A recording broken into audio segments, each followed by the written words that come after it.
Mpox, যা monkey Fox নামে পরিচিত। 1958 সালে বিজ্ঞানীরা প্রথম বানরের গায়ে থেকে ফক্সটি শনাক্ত করা হয়।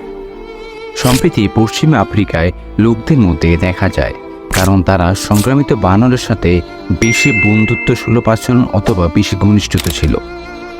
এমপক্স গুটি বসন্তের মতো, যা বানরের গায়ে ছিল, কিন্তু মানুষের শরীরে সেটি গুটি বসন্তের সাথে জ্বর, ঠান্ডা লাগা, শরীরের ব্যথা ও মুখ, হাত, বুকে এবং যৌনাঙ্গে ক্ষত দেখা দিতে পারে।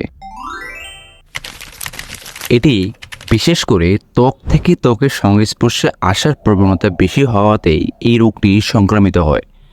বাংলাদেশেও এটি কয়েকজনের শরীরে ধরা পড়েছে। আর এটির মূল ব্যাখ্যা সমকামী, যারা সমকামীতে লিপ্ত তাদের পাওয়ার প্রবণতা অনেক বেশি। তাই মহান আল্লাহ তাআলার কাছে আমরা দোয়া করি